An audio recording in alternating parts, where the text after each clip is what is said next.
Kurang 40 jam menjelang hari penamaan calon yang bakal berlangsung pada hari Sabtu ini 5 November 2022, sudah pasti 80%, boleh dikatakan hampir keseluruhan parti-parti sudah pun mengumumkan calon-calon di kawasan yang dipertandingkan. Namun apa sahaja boleh berlaku sehingga tarikh 5 November nanti. Ada calon yang kekal di tempat masing-masing, ada yang digugurkan dan ada yang berpindah kawasan, di mana calon Barisan Nasional Parlimen Sungai Buloh Khairi Jamaluddin berikrar tiada siapa yang akan tertinggal di kawasan parlimen itu jika beliau diberikan mandat oleh rakyat di situ dalam PRU ke-15. Menteri Kesihatan itu berkata kos sara hidup, perumahan, akses kesihatan dan juga kesesakan trafik, pengangkutan awam, banjir, alam sekitar adalah antara perkara-perkara yang akan diberikan penekanan dan cadangan penyelesaian dalam manifestonya di Sungai Buloh. Tapi jangan kita anggap semua yang duduk di bandar ini senang. Kehidupan di bandar mencabar dengan isu-isu seperti kos sara hidup, kos perumahan, akses ke klinik kesihatan, traffic jams, public transport, banjir kilat, isu alam sekitar dan macam-macam lagi yang saya akan memberi cadangan penyelesaian dalam manifesto Sungai Buloh beberapa hari lagi nanti.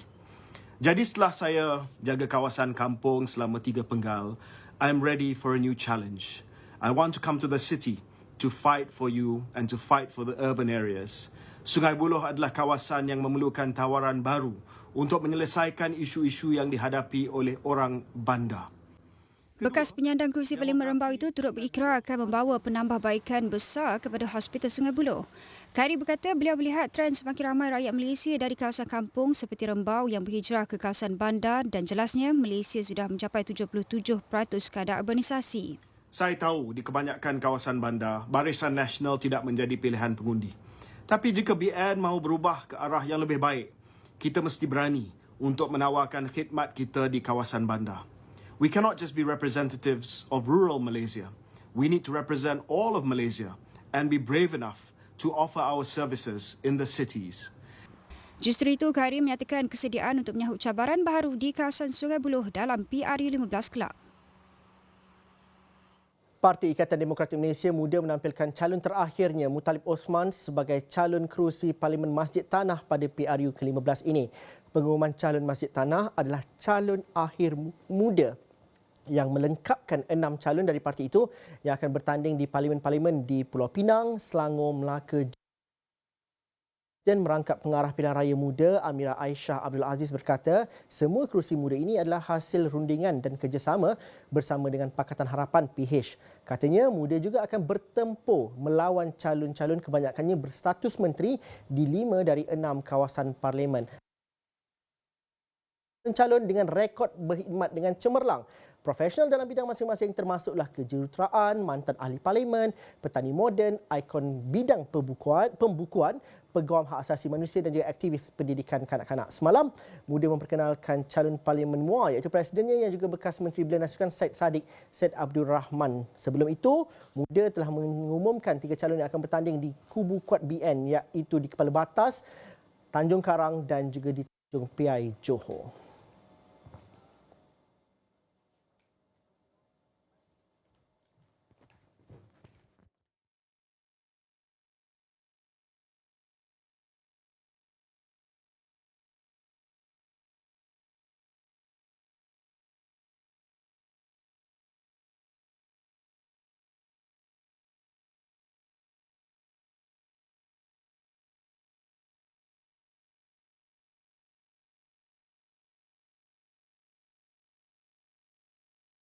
Baik, kami ingin berbincang mengenai strategi calon baru, baik yang pertama kali ataupun sudah pun bertanding, tapi bertanding di kawasan baru.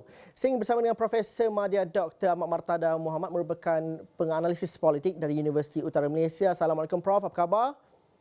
Waalaikumsalam, baik. Terima kasih Dr. kerana sudi bersama dengan kami. Kita melihat kepada beberapa pertukaran khususnya selepas pengumuman calon-calon Perikatan Nasional, Barisan Nasional dan juga Pakatan Harapan secara keseluruhannya sudah pun mengumumkan. Khairi Jamaluddin contohnya adalah contoh wakil rakyat, bekas menteri yang boleh dikatakan berada di kedudukan selesa di Rembau satu ketika dahulu tapi dipindahkan ke kawasan yang katanya susah nak menang bagi Barisan Nasional di Sungai Buloh.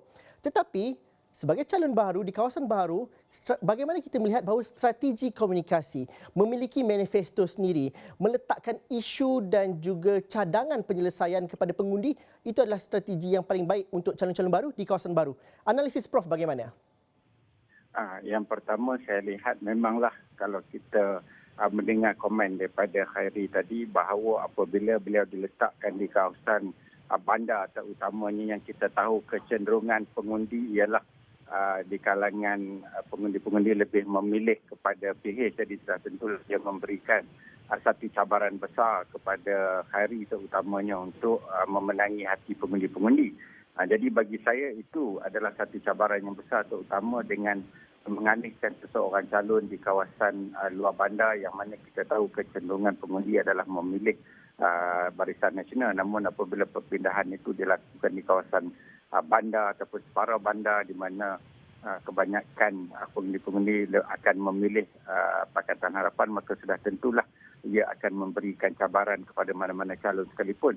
Walau bagaimanapun, melihat kepada konteks calon-calon, bagi saya yang pertama kalau kita analisis kepada keupayaan calon itu sendiri. Berdasarkan kepada Khairi lah, kita lihat mungkin kerana beliau telah pun mempunyai kebolehan dan beliau telah pun terbukti dari segi pengalaman beliau berada dalam kerajaan, pengalaman beliau mentadbir beberapa kementerian.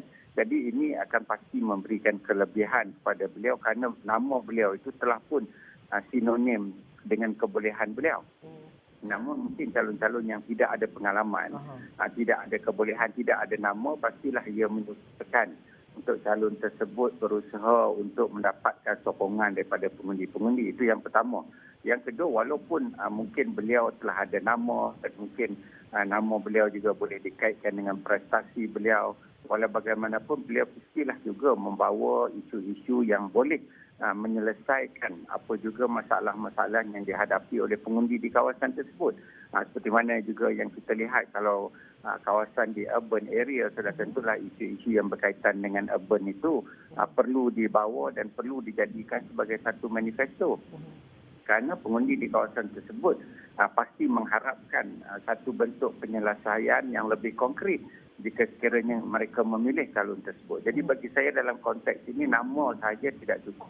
Namun yang boleh mengukuhkan lagi keupayaan seseorang calon untuk menarik pengundi ialah sejauh mana manifesto yang akan dibawa itu benar-benar meyakinkan masyarakat bahawa isu yang akan dibawa itu adalah isu yang akan diperjuangkan nanti jika sekiranya pengundi akan memilih calon tersebut. Jadi bagi saya ini cabaran yang sangat besar bagaimana nak meyakinkan pengundi yang mungkin sebelum ini mereka telah pun mempunyai calon-calon yang mereka inginkan, namun apabila ada perubahan, misalnya Khairi dalam konteks Sungai Buloh mungkin dengan keupayaan beliau, kebolehan beliau dan juga dengan manifesto yang beliau ingin bawakan, maka mungkin beliau boleh meyakinkan pengundi-pengundi yang mungkin sebelum ini telah menyokong PH, tapi melihat kebolehan dan pengalaman beliau, mungkin mereka ini boleh bertukar dan memilih beliau berdasarkan kepada keupayaan calon. Sebab bagi saya, trend pada periode ke-15 nanti juga ialah pengundi akan melihat kepada sejauh mana calon yang akan diketengahkan itu, terutama bukan sahaja dari segi kepribadian mereka, bahkan keupayaan mereka memimpin nanti. Jadi Doktor, ini dua perkara yang saya kira sangat penting. Doktor, saya mencelah di situ. Kalau kita lihat, Doktor mengatakan bahawa Khairi mungkin ada kelebihan, tapi bagi calon-calon baru seperti daripada muda ataupun daripada calon-calon muda dari Barisan Nasional juga banyak yang ditampilkan pertama kali buat kali ini. Bagaimana kita melihat bahawa satu memperkenalkan nama, tapi satu padang yang sama rata bagi semua ahli politik pada ketika ini, mereka boleh menggunakan platform media sosial untuk menampilkan idea dan juga cara komunikasi yang berkesan. Pada peringkat ini, betapa pentingnya kita melihat seseorang calon pilihan raya perlu menampilkan branding mereka sendiri untuk berkomunikasi dalam aspek politik pada kali ini. Mungkin ada yang kata calon baharu, calon muda ni tak banyak duit untuk dibelanjakan untuk aspek komunikasi dan juga kempen. Tapi bagaimana peranan media sosial itu boleh digunakan sebaik mungkin dan juga aspek komunikasi itu adalah nilai sepunya yang dimiliki oleh semua.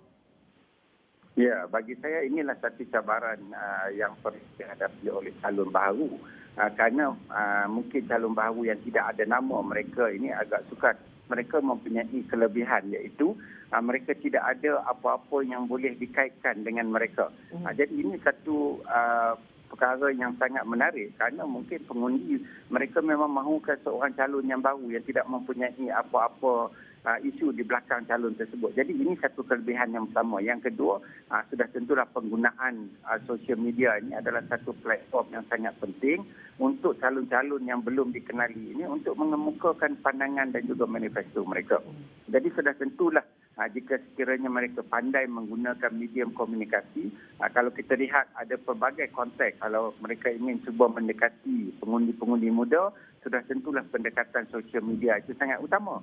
Seperti WhatsApp, seperti Facebook, seperti Instagram, TikTok dan sebagainya.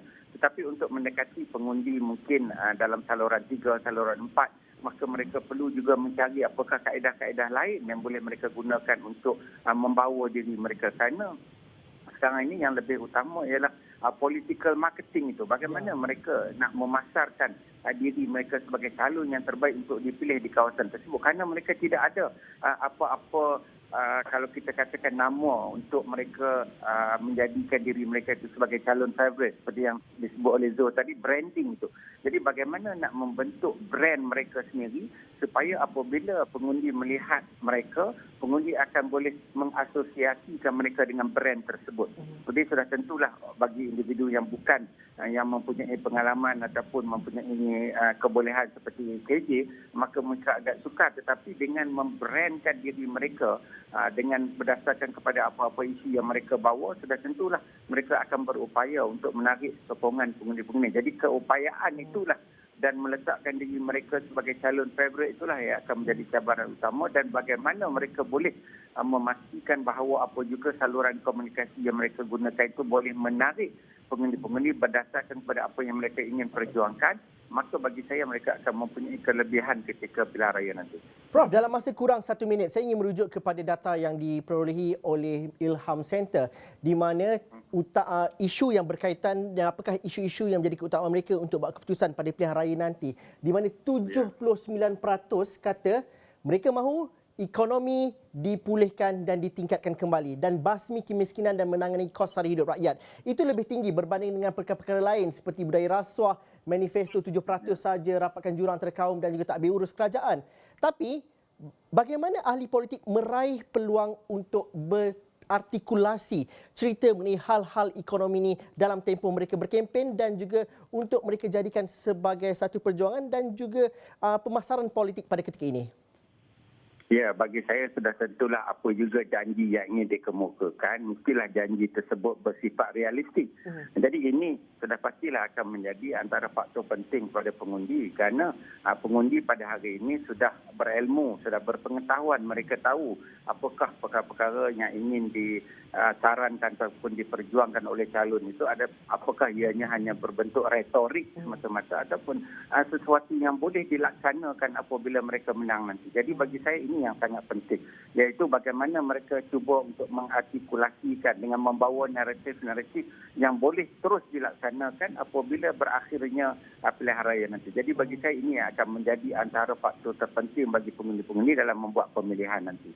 Okey, terima kasih Profesor Madya Dr. Ahmad Martada Muhammad, penganalisis politik dari Universiti Utara Malaysia kerana bersama dengan kami dalam Malaysia Memilih pada kali ini. Pastikan anda terus sahaja bersama kami di platform digital kami astroawani.com ataupun undi@astroawani.com untuk mengundi, kerana laporan terkini, analisis terkini akan kami berikan dari masa ke masa. Teruskan bersama kami di saluran pilihan raya anda Astro Awani. Kita jumpa lagi nanti.